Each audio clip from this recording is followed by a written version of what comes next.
Welcome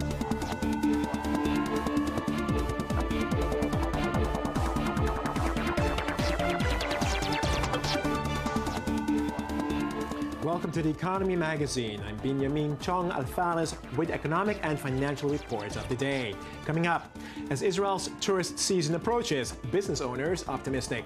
And butterflies provide a livelihood for Cambodian villagers. First, the headlines.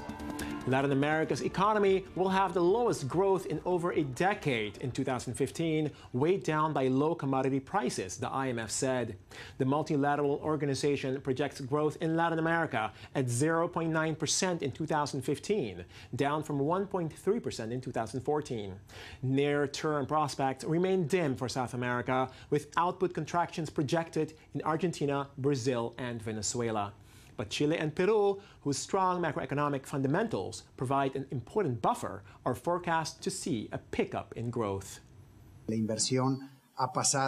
Investment in Latin America has fallen from double-figure growth on average to simply nothing last year. We have seen a big reduction in growth rates of investment and exports in Latin America. The World Bank sharply cut its outlook for war-torn Ukraine, forecasting its economy will shrink by 7.5% this year. The international lender lowered its 2015 economic outlook from its previous estimate of a 2.3% contraction. Ukraine's economic output fell by 6.8% in 2014. A year of conflict in Ukraine's industrial east has brought it close to economic and financial collapse, with total public debt at a staggering $70 billion. The International Monetary Fund estimates the country needs to raise $40 billion to avoid financial collapse. We believe that economic decline will accelerate in 2015 to 7.5% compared with the 6.8% last year. And when it comes to economic sectors, we unfortunately expect that the reduction will be observed in all these sectors. Zimbabwean President Robert Mugabe at the Southern African Development Community Summit called for the region to develop its own industries. Despite the rich endowment of our natural resources, about 70% of our people live below the poverty line, Mugabe said. The lack of economic opportunity has sent millions of Zimbabwean migrant workers into South Africa. And as South Africa also suffers rampant unemployment and poverty, the influx of migrant workers is seen as a threat by locals. By accepting a new industrialization strategy and roadmap, members of the SADC hope to create stronger economies and curb migration. By exporting our natural resources in their raw form, we are not only earning marginal benefits from them, but are in essence compromising our efforts to create jobs or diversify our products or even develop our industries. The World Bank seeks to double investments in the Middle East and North African countries to help them cope with political instability. The bank seeks to help Iraq weather the oil price drop, which has ravaged state finances as it faces rising military spending to fight Islamic State militants. By increasing its portfolio investment, the bank also aims to lift some of the strain from the Syrian refugee influx on Lebanon. The world's largest lender for sustainable development plans to invest an annual $300 million in Lebanon in the next 4 years. We are discussing new projects all over the region. Today we have a goal to help the Arab region, and we want to double our portfolio in the whole region. Lebanon, for example, we want to increase our portfolio, which is $1.1 billion today. We want to reach $2.3 billion in 4 years. This is more than double. In Tunisia, we want to increase from $400 to $500 million a year to $800 million or $1 billion a year. We stay on the topic of global investment, where geographic boundaries seem to be increasingly irrelevant. We're joined now on the phone by Lawrence Schreiber, co-president of investment management firm Clarity Capital. Mr. Schreiber. Hi, Binyamin. Thanks for joining us. So, with constantly improving global communications and information flow, it seems like investing has become a global endeavor. Do geographic boundaries still matter? That's an interesting question, Binyamin. Globalization has been a term that's increasingly been used in the investment world in the last 15 years, certainly in the last 10 or 5 years.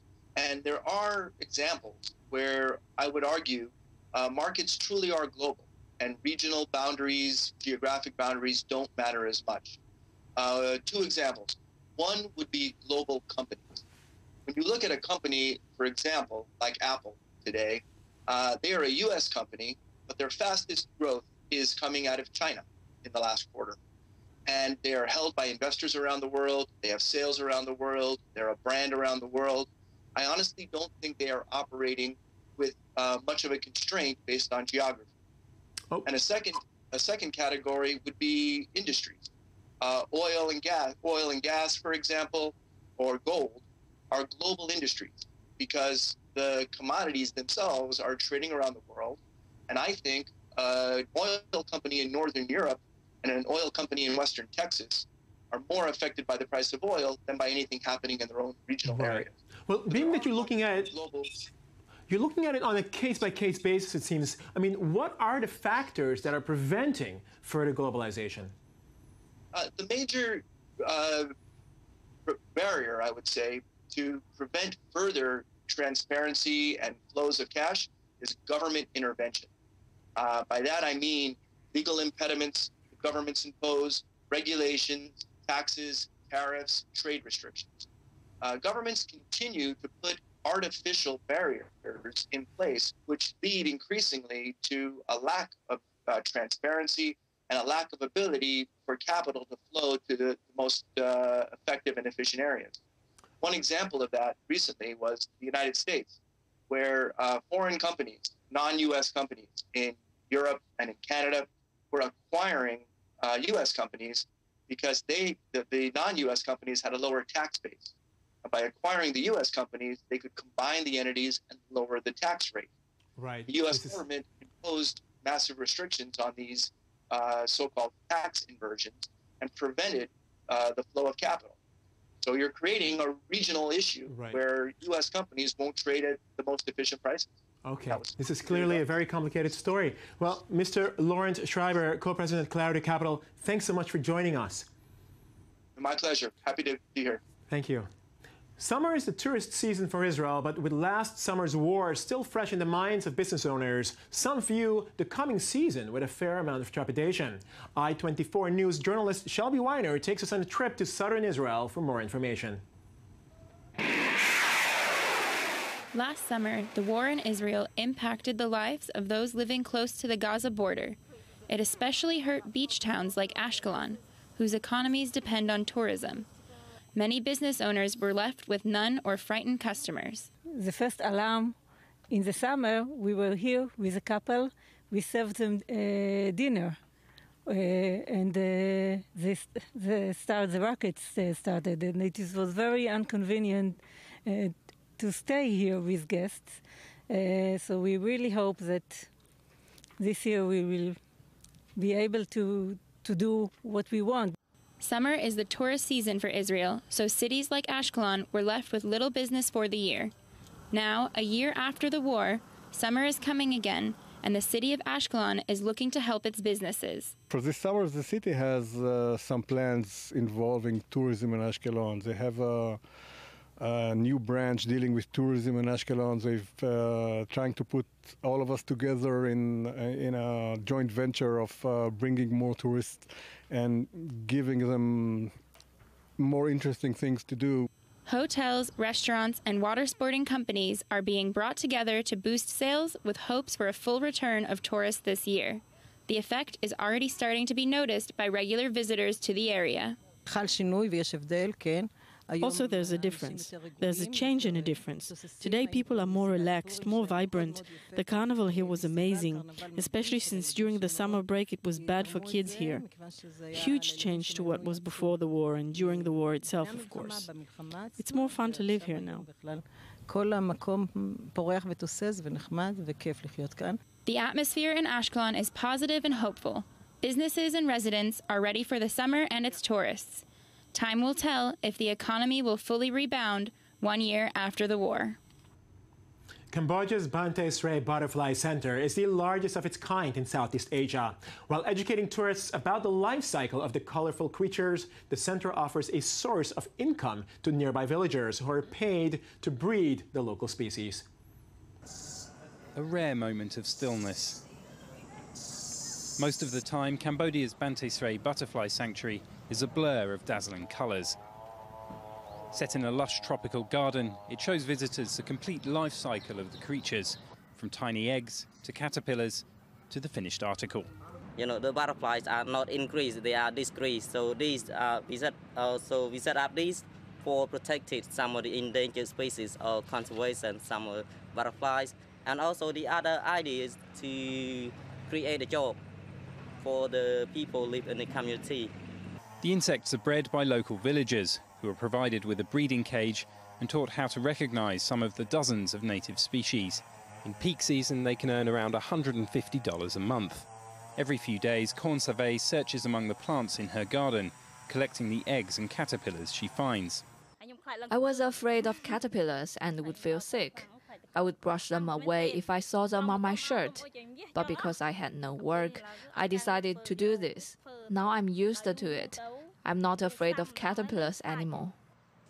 Before the caterpillars emerge as butterflies, the centre's staff hang the jewel-like chrysalises in a box, where they're protected against predators and parasites. After around 2 weeks, the metamorphosis is complete, and the villagers receive a sustainable income. Every time they bring the chrysalis in, we record how many of the chrysalis do they bring in and how many species do they have. So at the end of the month, so we total all the chrysalis and we pay them. So different species is going to cost different price. Through its work, the centre hopes to encourage conservation of Cambodia's forests, which have been ravaged in recent decades by illegal logging and rapid development. It's also providing a sanctuary to some of the region's smallest, most colourful creatures. Pope Francis weighed in on the equal pay issue on Wednesday, calling continued inequality in pay for women who do the same work as men a pure scandal. He's of course not the first to do so, and with us in the studio to look at the situation for women entrepreneurs in the high-tech sector is Sarah Nadav. Ms. Nadav, thanks for joining us. Thank you so much. So please illustrate for me, what is the situation for female entrepreneurs in the high-tech sector? Do they get the same kind of support as men? Actually, the situation is pretty discouraging. Women in the high-tech sector are discriminated against, flat out. And when it comes to investments, women get a much smaller percentage. When I say much smaller, I mean men right now are getting 97% of the investment capital. Wow, 97%, that leaves 2% for women. Is that, am I understanding this correctly? Yes. Yes, women actually, the exact figure is 2.7% of all venture capital, even though women are starting about half the businesses. Okay, and they make up the same number of people that go through these educational programs for, high-tech oriented careers? Yeah, women actually, the only degree which women are getting on a much lower ratio of is a computer science degree.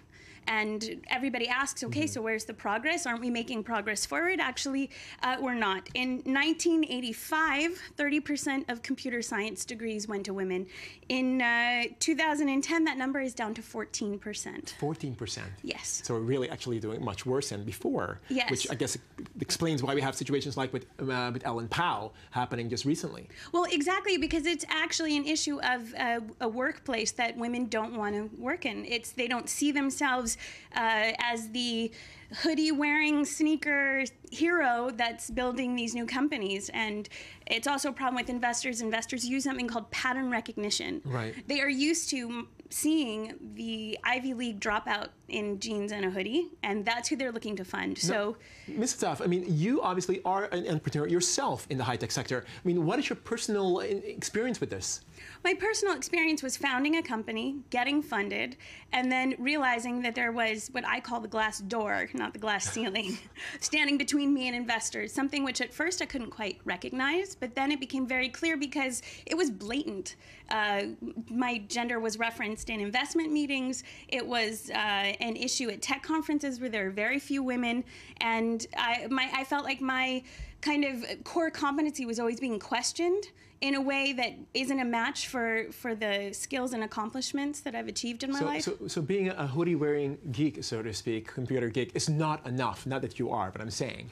I am a geek. It's okay. I'm just a dress-wearing geek.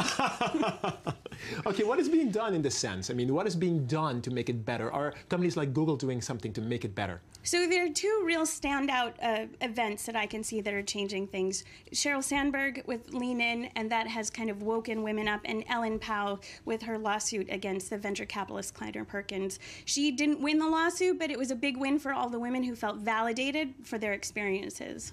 And I mean, Google has Google programs has for this? amazing programs. I mentor at Google. I see a lot of great women coming through. I'm mentoring at Office Hours, a local program to help women get their startups off the ground, part of Springboard Enterprises. And there's right now, I think it's a great time to jump in. Well, Sarah Nadav, thanks for joining us. Very interesting stuff. Thanks for this edifying information. Thank you so much. That is the end of our Economy Magazine for today. I'm Binyamin Tjong-Alvares. Thanks for joining us, and join us again for more in the economy tomorrow.